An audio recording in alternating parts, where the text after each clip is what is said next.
মাতৃ উপাসক বাঙালির 12 মাসের 13 পার্বণ, আর তার অধিকাংশই মাতৃ আরাধনা।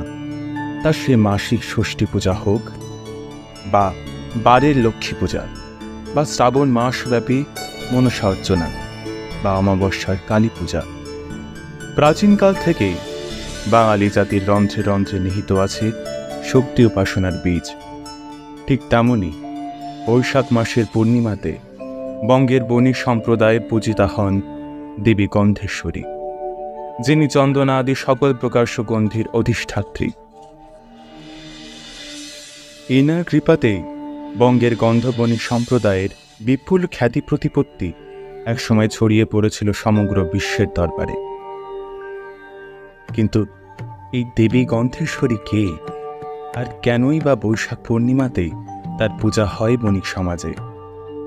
এই প্রশ্নগুলির উত্তর পেতে আমাদের সর্বপ্রথম দেখতে হবে পুরাণে বর্ণিত দেবীর উপাখ্যান।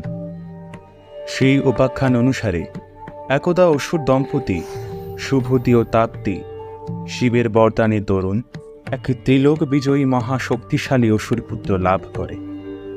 জন্মের সময় তার গাত্র হতে নির্গত দুর্গন্ধের হেতু তার নাম হয় দুর্গন্ধাসুর।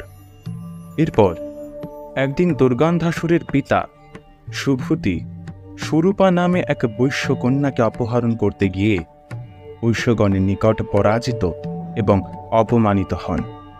তখন তার পুত্র পিতার এহেন অপমান সহ্য করতে না পেরে সমগ্র বৈশ্য জাতিকে নাশ করার জন্য সংকল্পবদ্ধ হয়।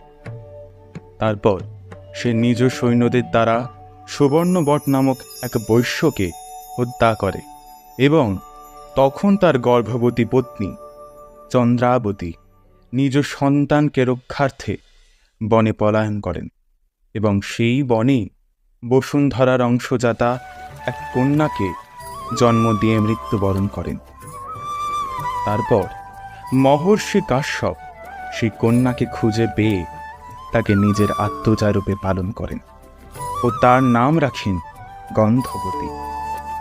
এইভাবে অনেক দিন কেটে যাওয়ার পর যখন গন্ধবতী যৌবনে উপনীত হয়, তখন মহর্ষি কাশ্যপ তাকে তার মাতা পিতার কথা এবং তার জন্মের ইতিবৃত্তান্ত জানান।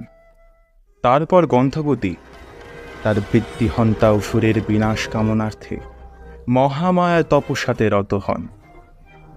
একদিন নারদের মুখে দুর্গন্ধাসুর গন্ধবতীর রূপের বর্ণনা শুনে তাকে অপহরণের ইচ্ছাতে তার তপস্যাস্থলে উপস্থিত হয়, কিন্তু অনেক চেষ্টা করেও তার তপস্যা ভঙ্গ করতে অক্ষম হয়।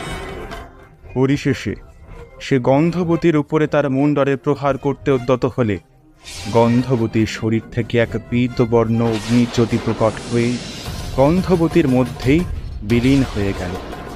তারপর সেখানে স্বীয় তেজে ত্রিলোককে পরিব্যাপ্তকারিণী এক চতুর্ভুজা সিংহ বাহিনী মূর্তিতে মহামায়ার প্রাদুর্ভাব হল এবং তিনি দুর্গন্ধাসুরের সহিত যুদ্ধ করে বৈশাখ পূর্ণিমাতে দুর্গন্ধাসুরকে বধ করেন এবং তারপর তার মৃতদেহকে সমুদ্রে নিক্ষেপ করেন, যার থেকেই দেবিত সুগন্ধির ভাণ্ডার গন্ধদ্বীপের উদ্ভব হয়। তারপর ব্রহ্মাদি সুরগণ দেবীর পূজা করলেন এবং দুর্গন্ধাসুরের বিনাশ হেতু মহামায়ার এই মূর্তি চরাচরে গন্ধেশ্বরী নামে বিখ্যাত। সেই থেকে বৈশাখ পূর্ণিমার তিথিতেই বৈশ্য সম্প্রদায়, বিশেষ করে গন্ধবণিক সমাজে দেবী গন্ধেশ্বরীর পূজা হয়ে আসছে। দেবী গন্ধেশ্বরী সাধারণভাবে মূলা দুর্গার ধ্যানে এবং দুর্গা মন্ত্রে পূজিতা হন, কিন্তু তার মধ্যে ভূদেবী, মূলা দুর্গা ও বগলামুখী তত্ত্ব বিদ্যমান। শ্রীক্রমে মহাবিদ্যা বগলামুখীর উপমহাবিদ্যাগণের মধ্যে দেবী গন্ধেশ্বরী একজন, যাকে সুবাসিনী বগলামুখী বলা হয়েছে। পীতাম্বরা ত্রৈলক্ষণী মহাসিংহসংস্থান গন্ধকস্যমর্দিনী সপদ্দ শঙ্খধনু শূলধারিণী ত্বাং পীতবর্ণাং সহ ত্রিনেত্রাং সুবাসিনী শরং মহান প্রপত্তি। অর্থাৎ মহাসিংহ, যার বাহন, যিনি গন্ধকাসুর মর্দিনী, যিনি নিজের হাতে পদ্ম, শঙ্খ, ধনুক এবং ত্রিশূল ধারণ করে আছেন, যার গাত্রবর্ণ হলুদ, যিনি ত্রিনয়নী, সেই সুবাসিনী ভগবতীর পাদপদ্মকে বন্দনা করি। অর্থাৎ যিনি ভগবান হরির আরাধনাতে তুষ্ট হয়ে বাতক্ষোভ নামক ভয়ঙ্কর ঝড়ের হাত থেকে এই জগতে রক্ষা করেছিলেন, সেই শত্রু নাশিনী মহাদেবী বগলামুখী তার ভক্ত তথা সমগ্র বৈশ্য জাতিকে রক্ষার্থে গন্ধেশ্বরী রূপে অবতীর্ণ হন। ত্রিভুবনে বিরাজিব আমি চিরক্ষণ, সুগন্ধে সুমোহিত রাখি ত্রিভুবন, সুগন্ধে সুমোহিত